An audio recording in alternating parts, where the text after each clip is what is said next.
I'm Bambi Francisco with Vader News. These days, the mobile phone is more than a device to talk into. It's a way to communicate through the language of music.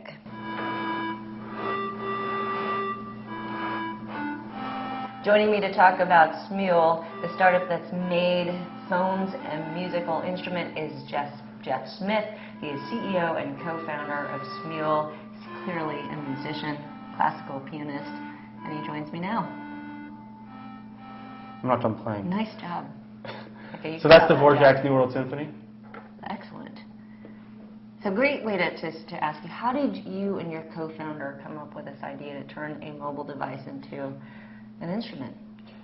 You know, I'd have to give most of the credit to my co-founder, Dr. Go Wong, who's a professor of computer music at Stanford and finished a PhD at Princeton a couple years ago. It's been his life passion to think about computers as potentially expressive devices. And when the iPhone came along with multi-touch, the accelerometer, with integrated networking, with a decent audio pipeline, it's like, you know what? We can achieve that vision of not only allowing the device to become expressive, but because it's connected to the network, through that audio expression, actually to connect to across the globe. Everyone, yeah. And that's what's happened with our applications. How often do you play your phone? That sounds so funny. How often do you play your phone? You know, more than I'd care to admit. I'm actually a classically trained pianist, and when I first came across these computer music guys, I thought they were a little out there in left field. Because for me, music was always human, and it was hard for me to believe that you could actually make something as cold and hard as a computer device or a phone into something that was actually expressive. After I met Guy in one of his lectures at Stanford, I actually changed my mind, and really what hit me was not only the capability to be expressive, but it was the social connection. The fact that this was going to be a new way for me to connect with other people across the globe. And anyway, so I'm converted at this stage. I want to talk about that, about how many people you're connecting to in terms of playing with, not just, you're actually playing with these people. But before that question, talk about the how often people are downloading your app. You know, yeah, how many times daily? What's the most popular? Sure. So we launched our company in September of last year. We've focused on paid applications versus free applications, so that's an important qualifier. And we're approaching 1.5 million customers at this stage.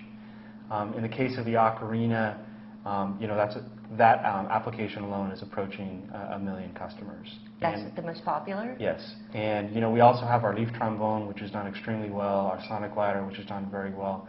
We've done 6 applications to date, and we've been fortunate in that all of our applications thus far have been hits.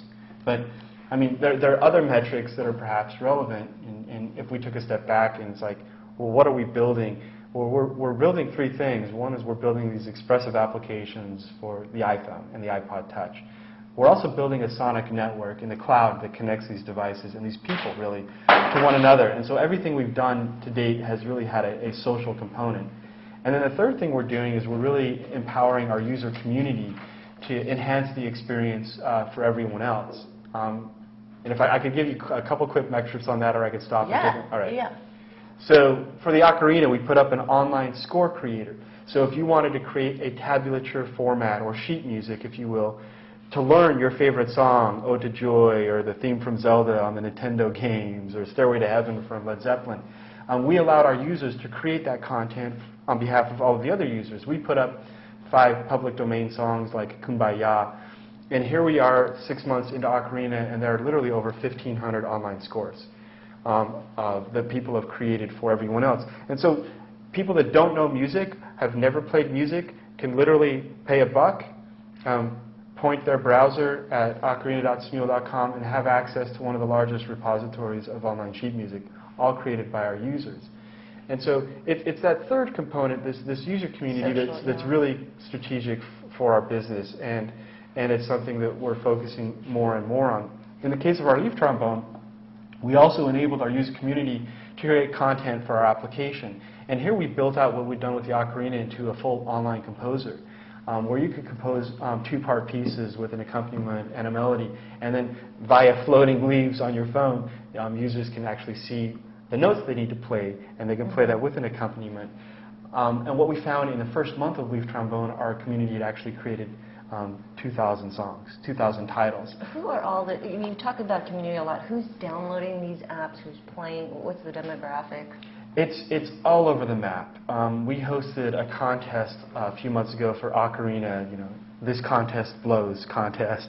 And what we wanted to do is we wanted to allow our users to get out there on YouTube and express themselves. Now, of course, we had a subversive goal as well because we knew that there was a direct correlation of YouTube views to application downloads. And if we could get our users to create more of that content, it's all goodness for the business.